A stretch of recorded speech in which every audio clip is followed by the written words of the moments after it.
Obrigado. Porque fazendo este curso sozinho não é muito agradável. Então, obrigado. Ok.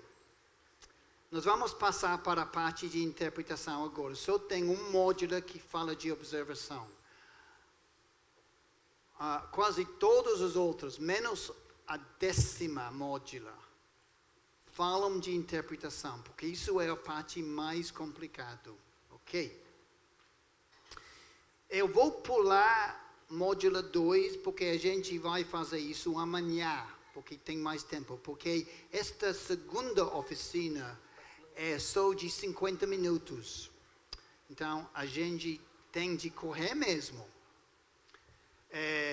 A módula 2, contexto literário, que a gente vai fazer amanhã, é a módula mais importante do curso. Sinceramente, se você não entende nada dos outros módulos, mas entende segundo módulo, você fez um grande passo para interpretar a Bíblia, sinceramente, ok?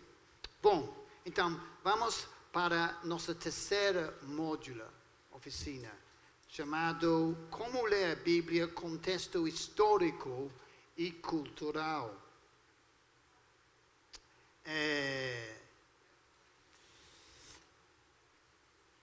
Uma coisa importante a entender é que a mensagem de Deus foi dada para outras pessoas antes de nós.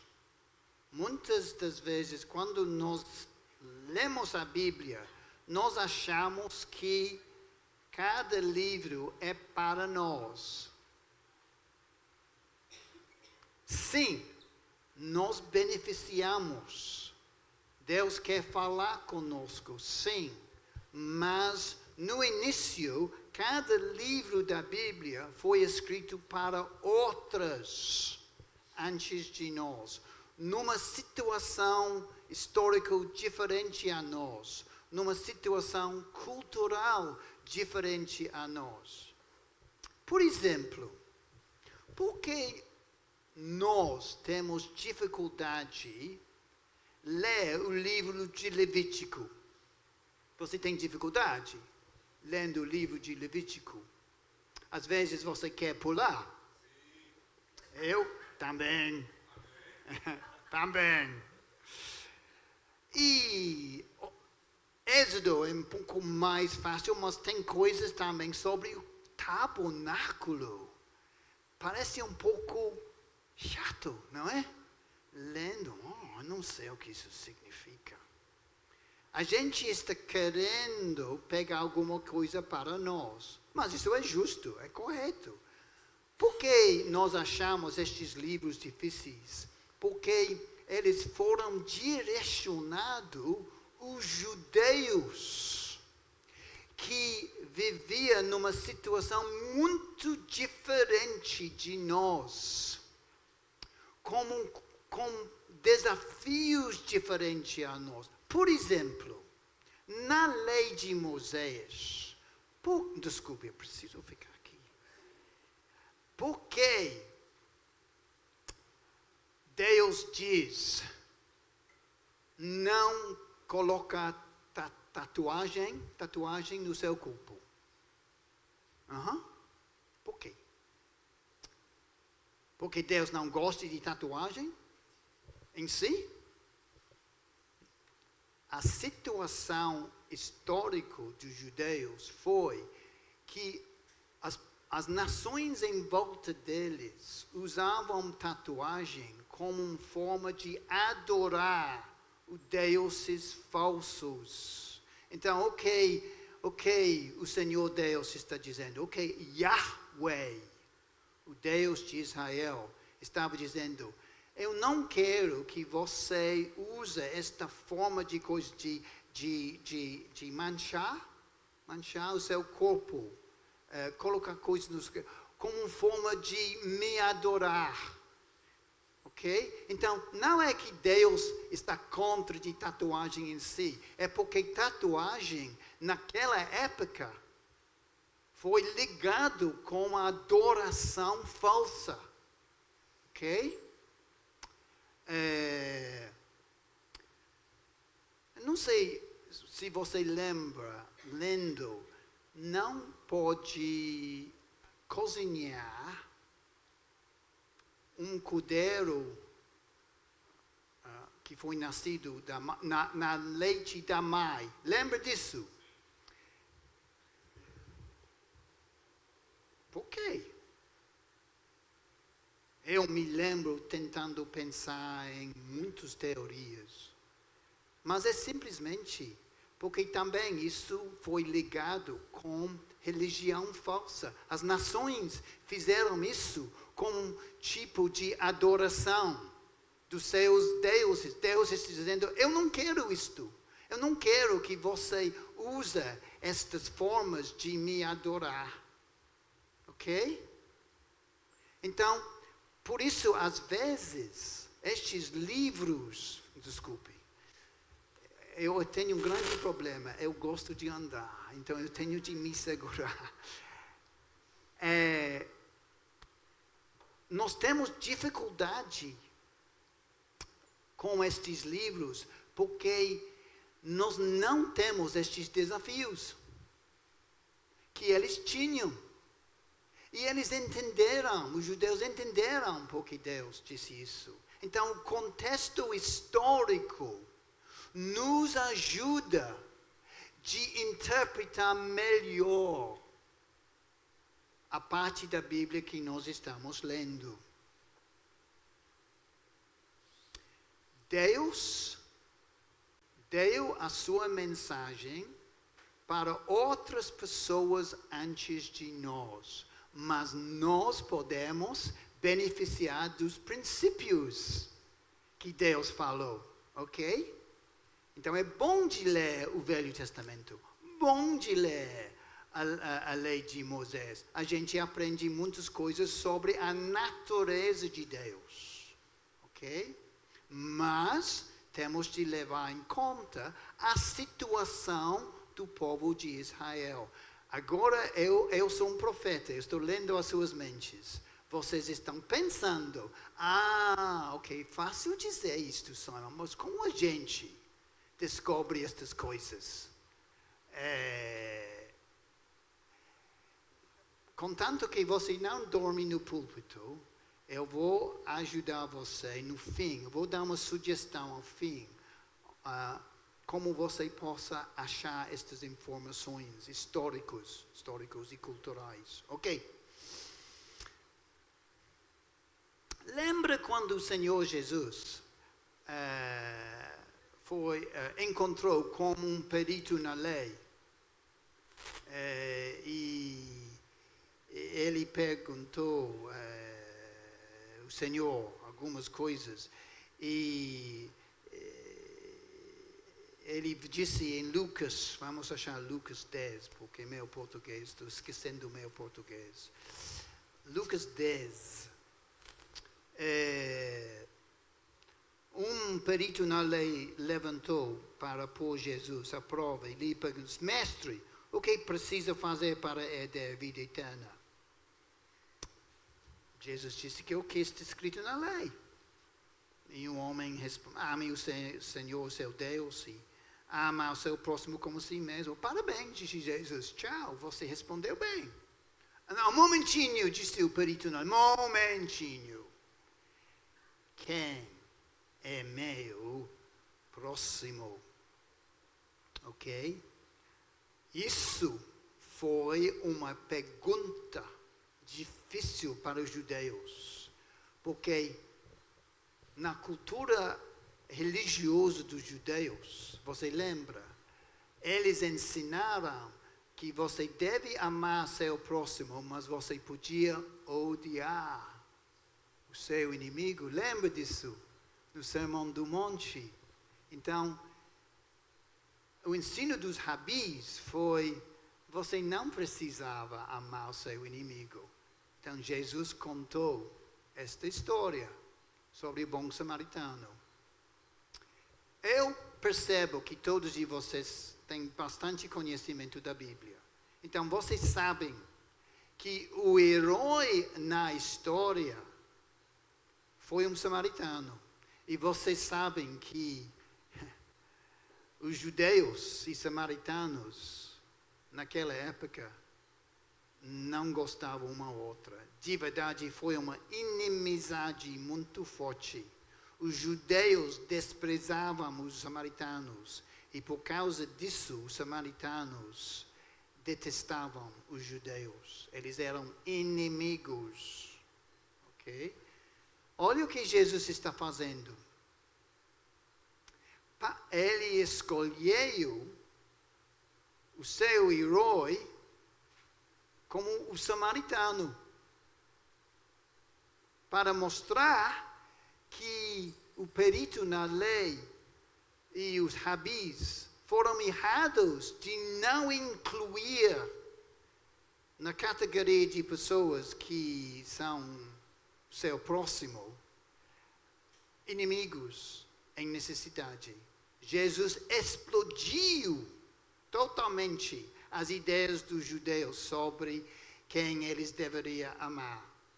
Porque ele escolheu um samaritano. Se você não entendesse o contexto histórico da inimizade entre judeus e samaritanos, você não entenderia o impacto daquela parábola. Porque os ouvintes, ouvindo Jesus, foi escandalizado que Jesus escolheu um samaritano como herói na história. E fez o sacerdote e o levita as pessoas ruins. Para nós, às vezes, a parábola do bom samaritano é uma historinha para crianças. Não é. Deve ensinar as crianças, sim. Mas não é uma historinha para crianças. Jesus escandalizou os ouvintes. Então, entendendo o contexto histórico, nos ajuda de interpretar bem a passagem que nós estamos lendo. Então, embora que você não precisa saber o contexto histórico, é muito útil saber o contexto histórico, porque isso enriquece nossa interpretação da passagem. Está entendendo a importância de entender o contexto histórico? Ok. Como a gente possa então entender o contexto histórico? Primeiramente, a gente possa fazer 3 perguntas. O primeiro é: quem é o autor da passagem que nós estamos lendo? Quando você está lendo o Salmo 23, o famoso Salmo 23, importante entender que Davi foi um pastor. Todos nós sabemos disso. Mas é importante que ele era um pastor de ovelhas. Porque ele diz: o Senhor é meu pastor. E ele começa a descrever a obra de um pastor. Porque ele era um pastor. Sabendo disso sobre Davi, ajuda a gente na interpretação de Salmo 23. Faz Salmo 23 muito mais pessoal. Você não acha? Sabendo disso. Vocês sabem que muitos salmos de Davi, em muitos salmos de Davi, ele fala: "Oh Senhor, me salva dos meus inimigos. Senhor, seja meu refúgio, meu castelo, a minha fortaleza." Por que ele fala desta forma? Sabendo um pouquinho da vida de Davi, você vai saber que Saul primeiro rei de Israel, queria matar Davi. Você sabe disso, lendo 1 Samuel. Então, quando você está lendo alguns destes salmos que Davi escreveu, quando ele está clamando o Senhor para proteção, provavelmente ele esteja fugindo de Saul, sabendo que Saul, como os soldados dele, queria matar Davi. Isso faz o salmo muito mais real quando você está lendo. Não é verdade? Ok. Então, primeira pergunta. Quem é o autor? Ok. Por favor, vai para Salmo 51. Por favor, Salmo 51.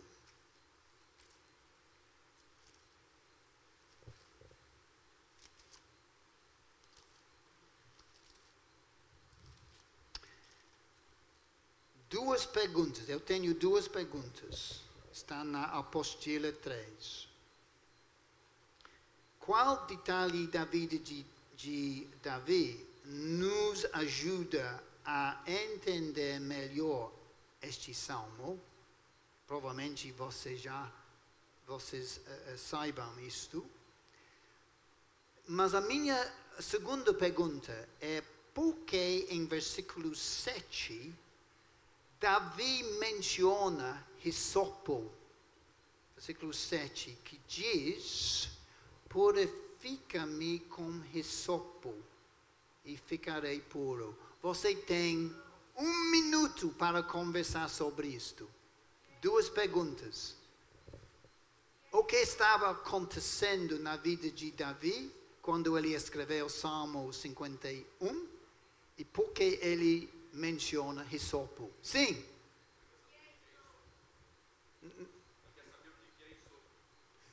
É uma planta. Uma planta. Ah, mas isso é a minha pergunta. Conversa sobre isto.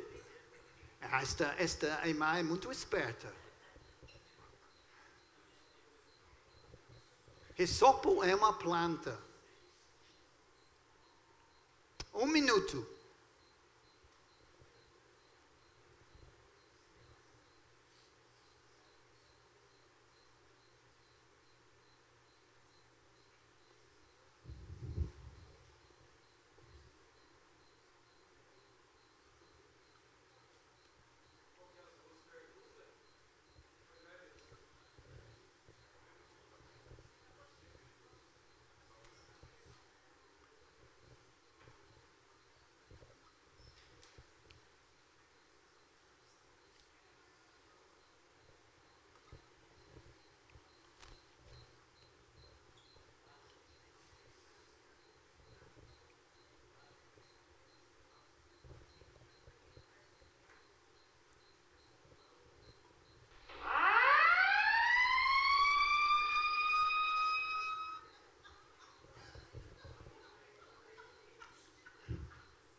Nunca visitei uma igreja que usa este método de...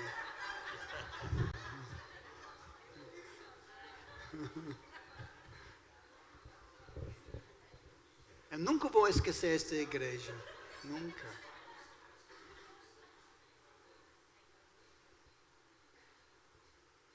Ok. Duas perguntas. O que estava acontecendo na vida de Davi quando ele escreveu o Salmo 51? Um momentinho. Ele estava o quê? Confessando Confessando o quê? seus pecados, seus erros. Quais? Quais? Um momentinho, vamos passar o microfone aqui. Mais rápido, mais rápido. Adultério, homicídio. Sim. Sim. Davi caiu em si e reconheceu que ele cometeu adultério. Ele sabia, mas ele viu o peso diante de Deus. ele chegou até temor de Deus sobre adultério com Batseba. E pior ainda, você lembra a história? Ele matou um dos capitães muito fiéis dele, que foi o esposo dela, porque ela engravidou, ok? Assassinou um dos seus capitães. Ok. Segunda pergunta, por que ele mencionou Hisopo em versículo 7? Montinho. Corri. Desculpe, Geraldo, eu sou muito ruim, desculpe. Era dessa planta o pessoal fazia bucha, esponja para tomar banho. Em qual situação? Presos, né? Eu já vi histórias de que os presos usavam isso para se lavar. Olha a situação de Davi. Foi 1000 antes do Senhor Jesus, ok? O que estava na mente dele quando ele disse, me purifica com hisopo? Sim, Ele não sabia que lá na crucificação ia dar o vinagre, não tem nada, você não quer que liga com isso não, né? É só limpeza, mas por que ele menciona hisopo? É a minha pergunta. Gabriel quer responder.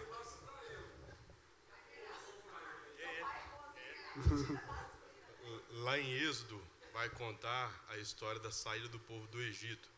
E os hebreus, eles usam essa planta, o isopo, para molhar na bacia que tinha sangue e sinalizar nos umbrais da porta com sangue para que o destruidor, que é assim que diz a palavra, não passasse por aquela casa e matasse quem estava nela. Então o isopo, ele foi a planta, ele foi a ferramenta que esses hebreus, o povo hebreu usou para demarcar as portas com o sangue do cordeiro. Muito bom, muito bem explicado. Mas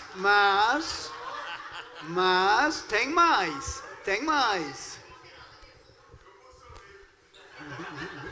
Bom, levando em consideração a função da plantinha, dela se extraía como se fosse um perfume. Então eu acredito que quando ele fala purifica-me, a ideia era de limpeza, como se limpasse aquele pecado e subisse aquele aroma de um sacrifício a Deus, um aroma perfeito e agradável diante do Senhor, porque dela se extraía como se fosse hoje um perfume, algo que aromatizava, trazia aquela ideia de limpeza e pureza, pensando lá da planta nisso, né? Ok. Gostei, nunca ouvi disso antes. Muito bom. Gostei. O rei Davi se vê tão impuro que ele compara a impureza do pecado dele com a lepra. E ele faz referência a Levítico capítulo 14, versículo 6. Não, realmente, exatamente, como se chama? Luan está ótimo. Sim, hisopo foi usado em Êxodo, verdade. Mas o que Davi está dizendo quando ele diz, em versículo 7, purifica-me com hisopo e ficarei puro.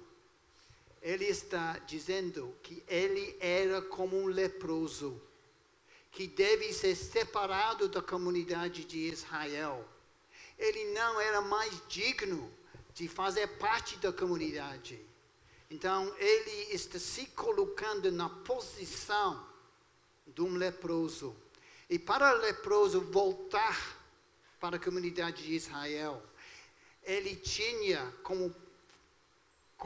ele tinha de fazer um ritual de purificação, baseado na passagem em Levítico.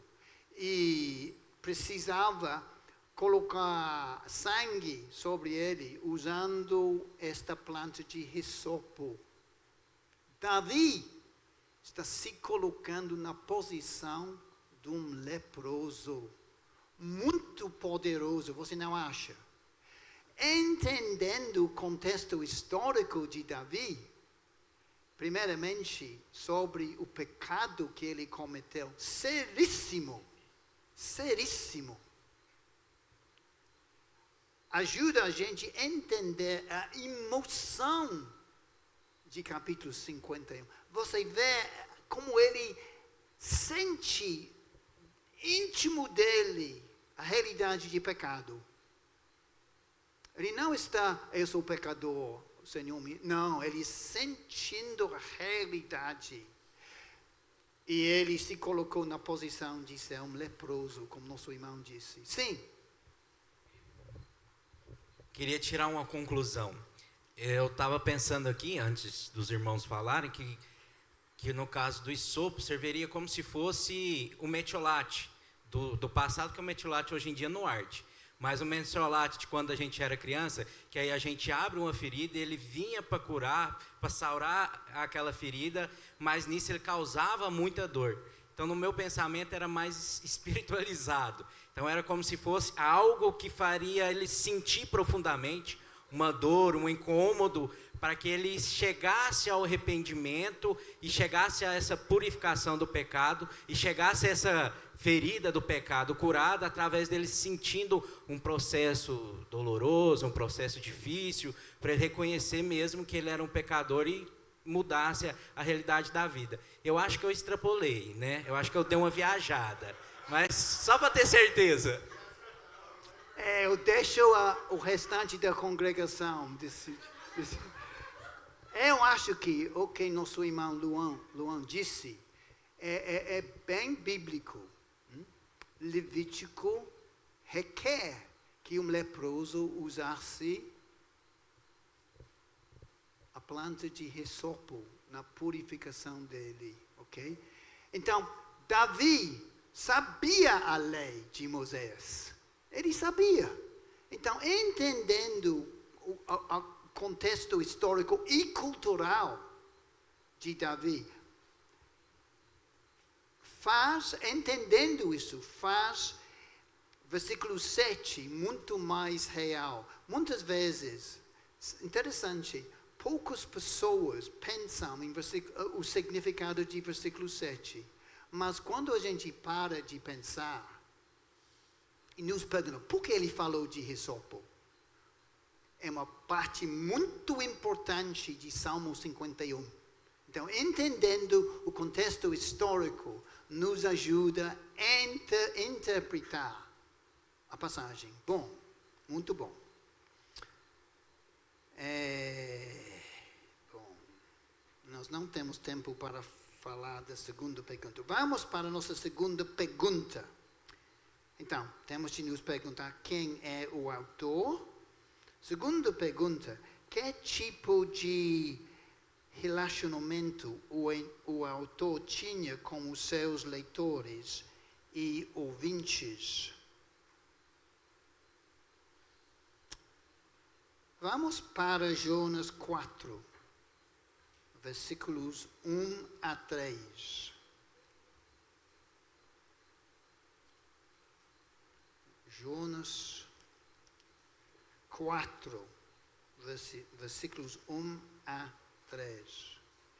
Alguém possa ler? Talvez Geraldo possa. Alguém está disposto a ler? Momentinho. Extremamente, e ficou irado, e orou ao Senhor e disse: Senhor, não foi isso que eu disse, estando ainda na minha terra? Por isso me adiantei fugindo para Tarso, pois sabia que és Deus clemente e misericordioso, e tardio em irar, e grande em benignidade, e que te arrepende do mal. Peço-te, pois, ó Senhor, tira-me a vida, porque melhor é morrer do que viver. Um minuto para conversar com uma pessoa perto de você. Por que, quando a missão de Jonas foi um grande sucesso, o Senhor o mandou para Nínive. 100.000 pessoas foram salvos de destruição. A cidade arrependeu. incluindo o rei. Grande sucesso.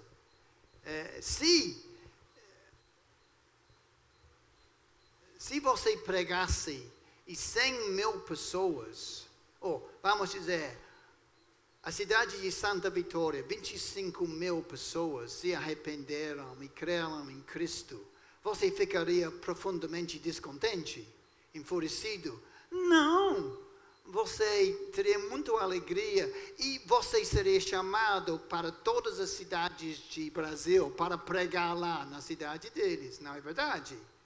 Então, pergunta para conversar: por que Jonas ficou irado com Deus, furioso com Deus?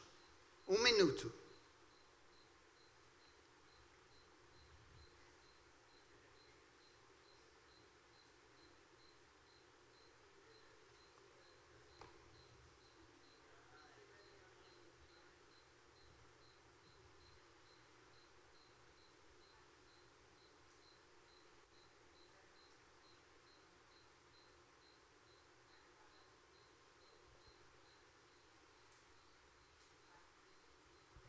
Só lembrando que eu não vou responder a pergunta, não. Só dizer uma coisa.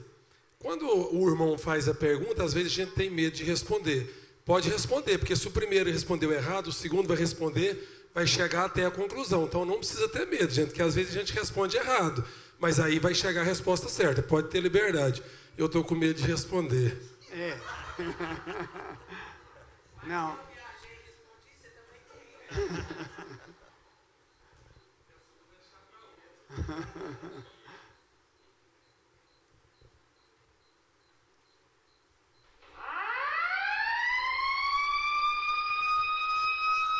Interessante. Talvez ele entendia na mente, no coração dele, que aquele povo não merecia o perdão de Deus, né? Por quê? Porque eram pecadores ao extremo. Sim, alguém outro quer falar?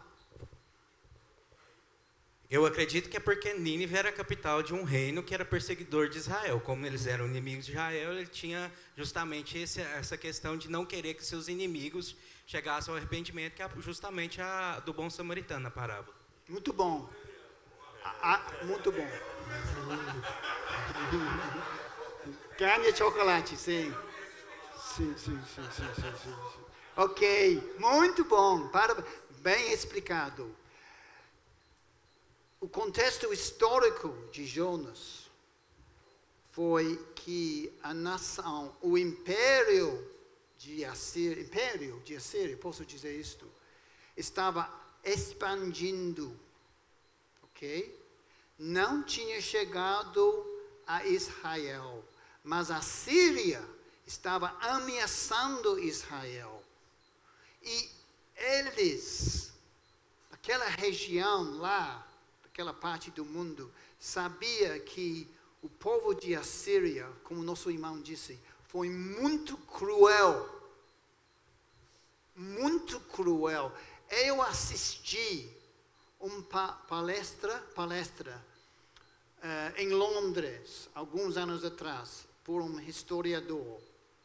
E ele estava falando de Assíria nesta época, um estudioso.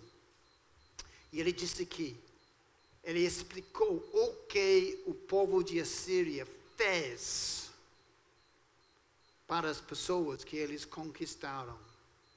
Não dá para descrever aqui, porque não existia provavelmente um povo tão cruel que já existia no mundo. E eles estavam ameaçando. Pode falar. Posso fazer um contraste aqui de Jonas e o Novo Testamento? Porque em Jonas ele tinha justamente o reino de Nínive, o reino assírio, o reino de Senaqueribe e os outros reinos lá, e ele não queria que esse povo se arrependesse. Já no Novo Testamento nós vemos o Império Romano, que foi ainda mais cruel, mas que pelo contrário, Paulo e Pedro tinham foco justamente pregar para esses romanos, para levá-los ao Evangelho. Então, isso, tipo assim, não sei se está certo o meu pensamento, mas me levou a ver a diferença, que muitas vezes a gente olha para a pessoa e trata ela como inimiga, e muitas das vezes não prega o evangelho, não evangeliza a pessoa, não corresponde à atitude malvada da pessoa com o bem, sendo que nós temos um exemplo totalmente diferente no Novo Testamento, de mesmo sendo perseguidos, foram pregadores. Sim, sim. Mas vamos focalizar um momentinho nas emoções de Jonas. Ok. Sim, o que você falou é verdade. Mas Jonas, com dificuldade, fez o que o Senhor queria. Ele foi lá e pregou em 40 dias. Nínive vai ser destruído. A nação ouviu e arrependeu. Nínive arrependeu. 100.000 pessoas foram salvos de destruição física de Deus. Olha, Jonas, porém, ficou profundamente descontente com isso e enfureceu-se com Deus. E ele disse: Deus, eu sabia que o Senhor faria isto. O Senhor está muito paciente, cheio de amor, e que prometes castigar, mas depois te arrependes. Agora, Senhor, tira a minha vida. Eu imploro, porque para mim é melhor morrer do que viver. Ou seja, faz comigo o que o Senhor deveria ter feito com a Síria, com Nínive. Por que ele falou assim? Porque ele sentiu isto. Se coloca na posição dele. A Síria, naquele século, estava, como nosso irmão disse, ameaçando Israel. Imagina ele voltando para casa. Eu preguei, 100.000 pessoas foram salvos de destruição física. Você acha que o povo de Israel ficaria feliz?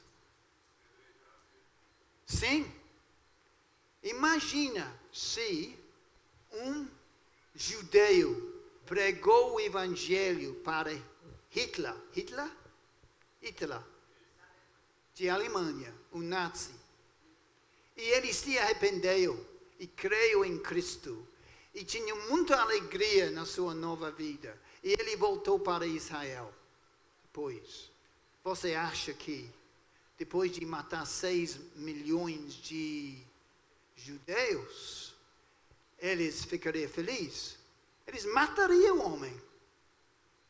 Jonas ficou enfurecido e achou que ele não podia voltar para casa por causa do sucesso do ministério dele. Entendendo o contexto histórico sobre a Síria e a atitude do povo de Israel para com a Síria, agora a gente começa a entender a atitude de Jonas.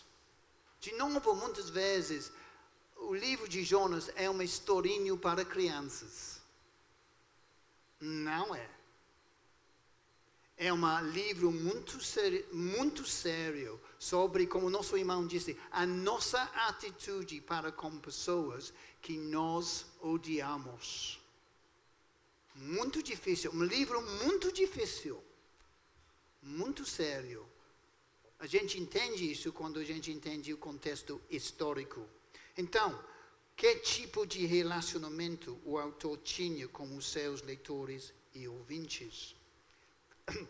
Nossa terceira pergunta: quais outras informações históricas e geográficas são relevantes? Então, quem é o autor?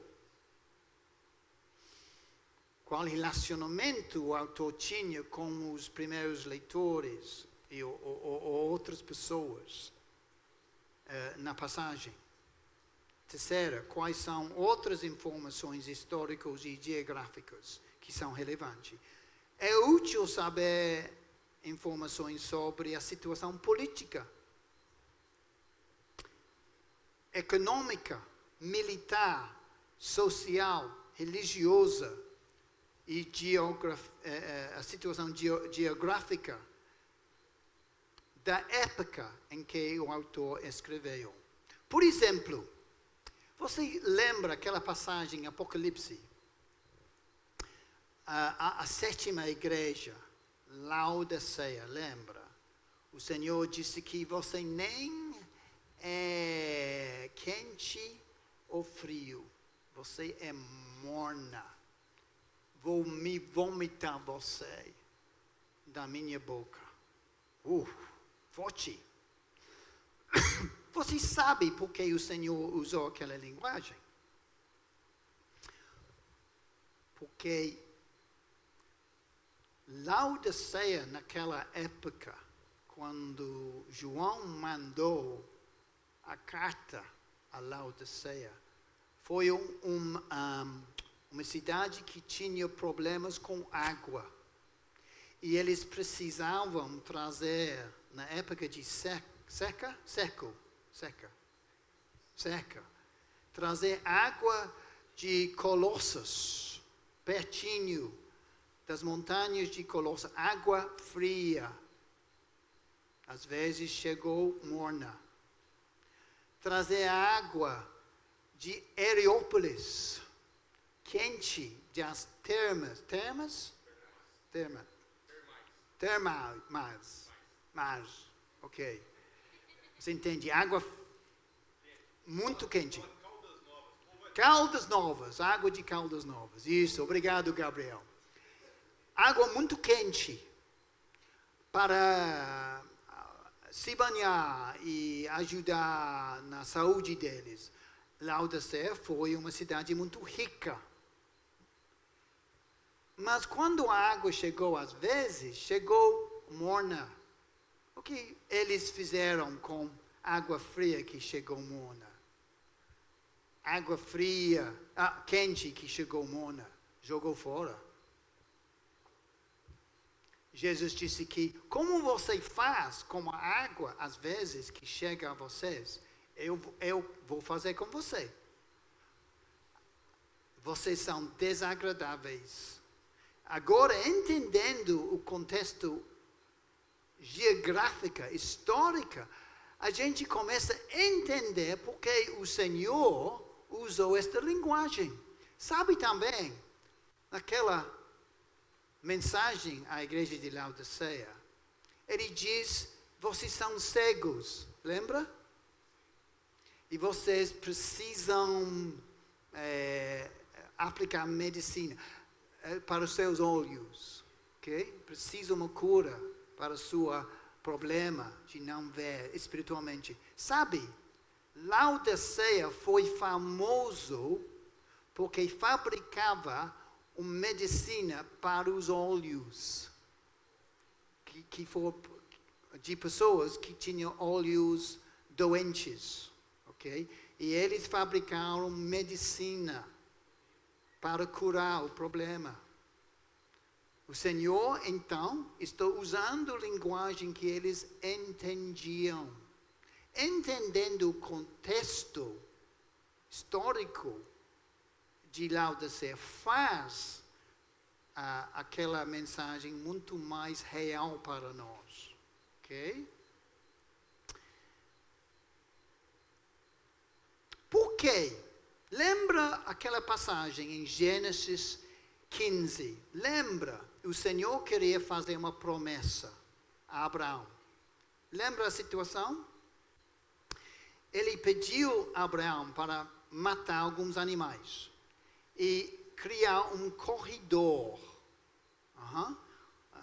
Cortando o animal, colocando uma parte este lado, outra parte outro lado. Lembra? Gênesis 15. E quando a noite chegou, o Senhor passou no meio deste corredor de animais sacrificados e fez uma promessa a Abraão. Uma promessa muito importante sobre o futuro. Sabe por que ele fez isto? Alguém sabe? Sim, para fazer uma aliança.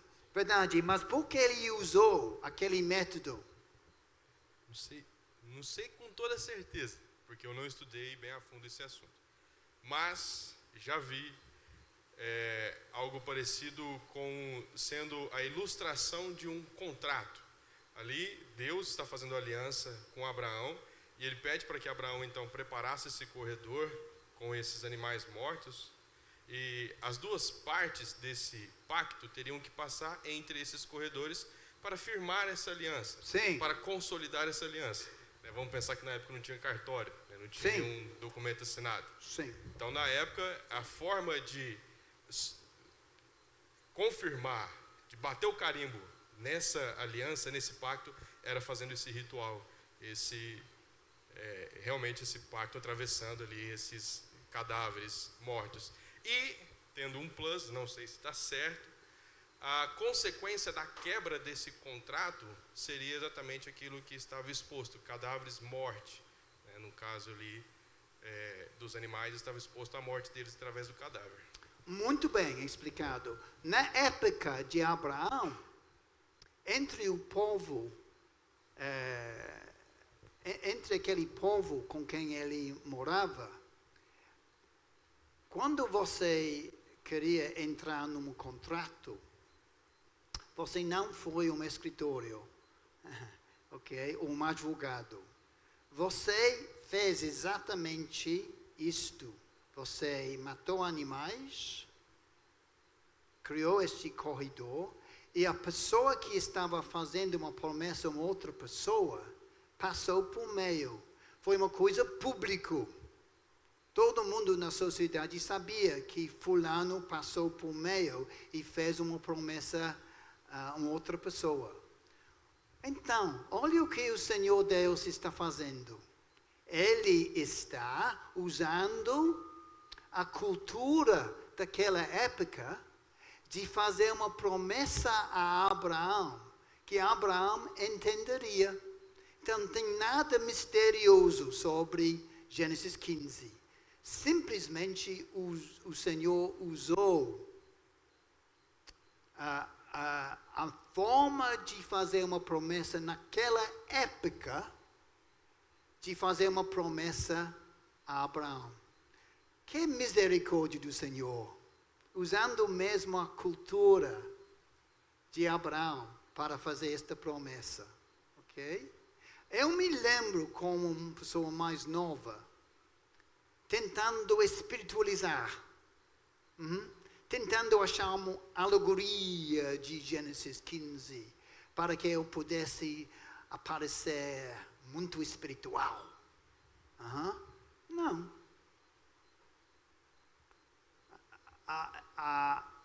A explicação é simples.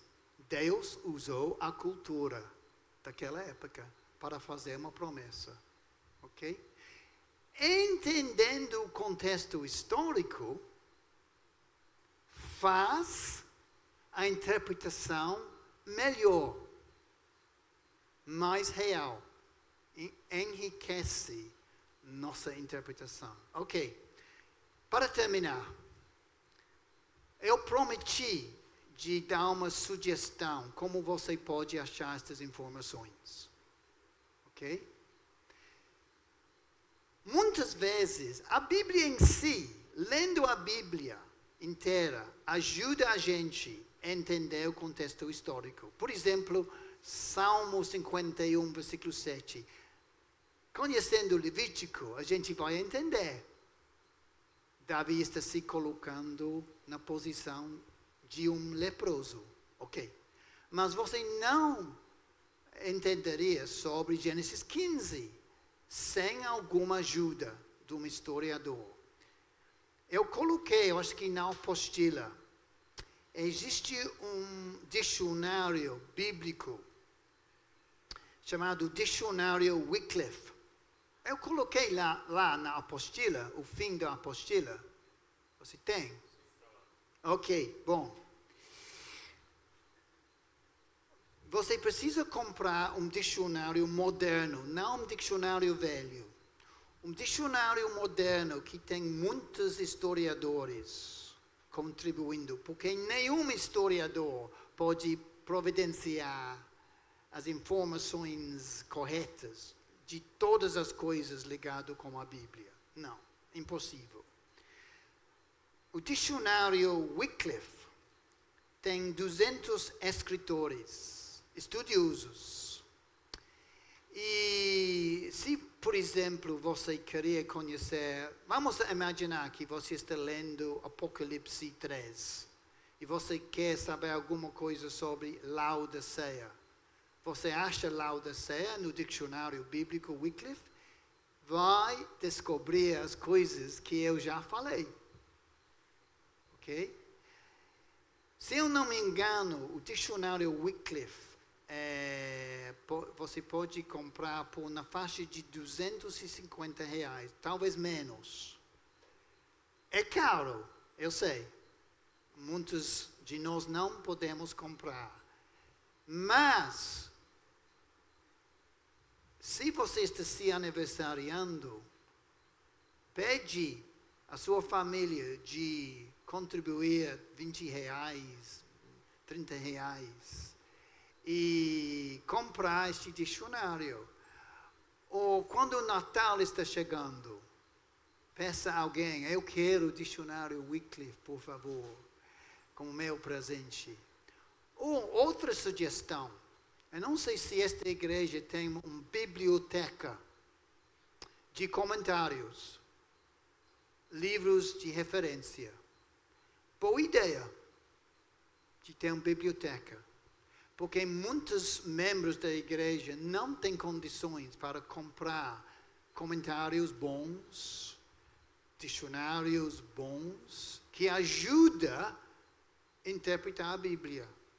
Então, se a igreja compra e coloca aqui, você pode visitar e estudar um pouquinho e beneficiar destes livros. Então, uma sugestão.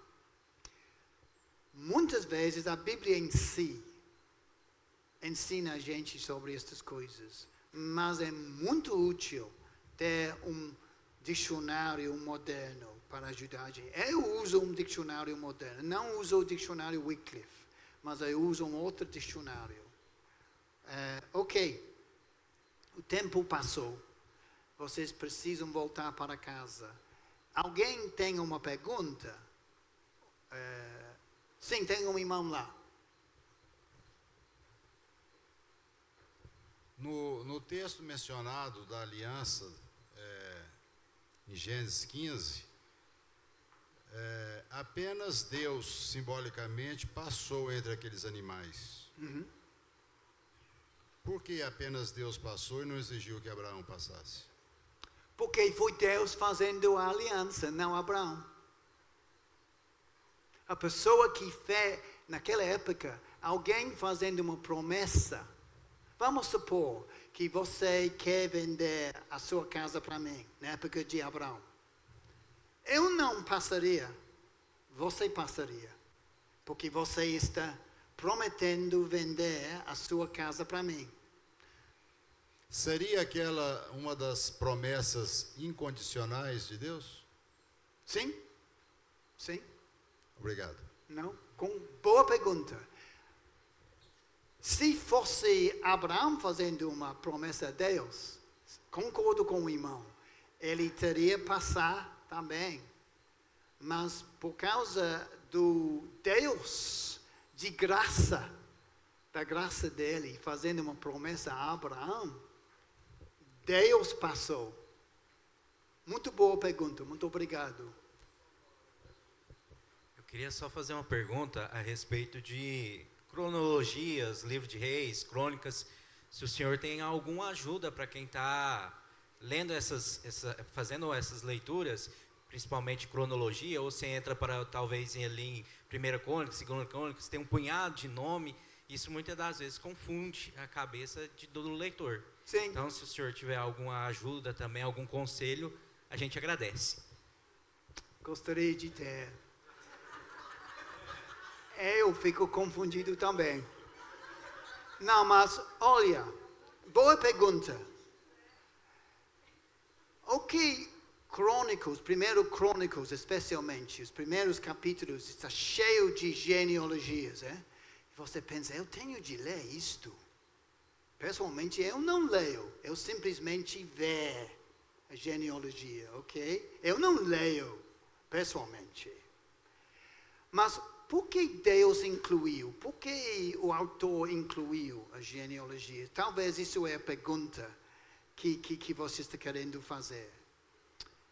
Porque para os judeus, genealogias, a sua descendência foi muito importante. Lembra que Deus disse a Abraão? De alguém da sua descendência. Os seus descendentes vão herdar a terra. Então, genealogias foram muito importantes para os judeus. Não esqueça, primeiro Crônicos não foi escrito para nós em primeiro lugar.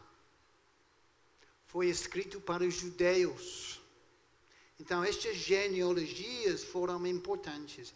Para nós, não são importantes.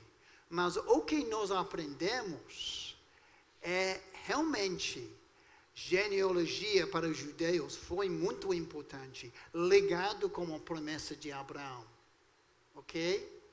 E se você foi um levito, é muito importante para provar que você foi um levito para servir o Senhor no tabernáculo e no templo. Genealogia foi muito importante. Também, você lembra divisão da terra prometida? Cada tribo tinha a sua parte. Também, a genealogia de cada tribo foi muito importante na divisão e a herança daquela terra dividida, ok? Para manter a terra prometida dentro daquele tribo. Lembra a questão, a pergunta das filhas de Zelod? Eu não sei. Sim. Elas, ok, nós não temos, meu pai não tem filho. Então, o que vai acontecer com nossa herança? Lembra? Então, genealogias foram muito importantes para os judeus. Muito boa pergunta. Obrigado. Muito bem, nosso tempo então já está encerrando. Não é uma pergunta, é só um esclarecimento. Uma coisa que eu achei importante que o nosso irmão deixou foi quando ele falou do dicionário. Porque nós temos muitas pessoas aqui que às vezes são converteu ainda novo no conhecimento. Aí o irmão está trazendo aquela palavra da igreja de Laodiceia. Aí falou, quando Deus falou, vocês não seja nem morno, nem frio, nem quente, vomitar, aquela passagem. Aí o irmão pegou um exemplo lá da água lá e trouxe. Aí o novo convertido fala assim, mas como que eu vou entender essa passagem? O irmão falou lá que a água veio, disse daquilo, como que eu vou entender? Aí o irmão colocou aí, compra um dicionário. Sim. Então, por que eu louvo a Deus pela explicação do irmão? Porque se nós não tivermos um dicionário, fica difícil de eu entender a passagem. Porque eu vou ver lá água fria, quente, morna, mas aí quando eu entendo, quando eu pego a história e entendo, aí vai ficar fácil. Mas onde eu acho essa história? Na Bíblia não tem, no dicionário tem. Então foi muito bem explicado, muito bom. Sim, mas eu posso falar alguma coisa? Sim, mas você, como eu disse, não é necessário beneficiar da Bíblia, sabendo o contexto histórico. Por exemplo, eu me lembro lendo aquela passagem sobre Laodiceia sem saber o contexto histórico, mas ainda entendendo muita coisa que o Senhor não foi feliz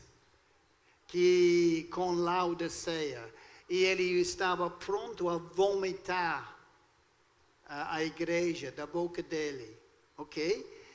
Embora eu não entendesse o contexto histórico, ainda eu podia entender bastante. Então, eu não quero que você pense, mas então eu não posso interpretar a Bíblia porque eu não conheço o contexto histórico. Não. Eu estou simplesmente dizendo, por favor, sabendo o contexto histórico, obrigado, difícil para mim dizer. Por favor, fala. Enriquece isso. A sua interpretação da Bíblia. Ok. O que nós vamos fazer amanhã, o contexto literário é essencial. Ok, vamos terminar aqui.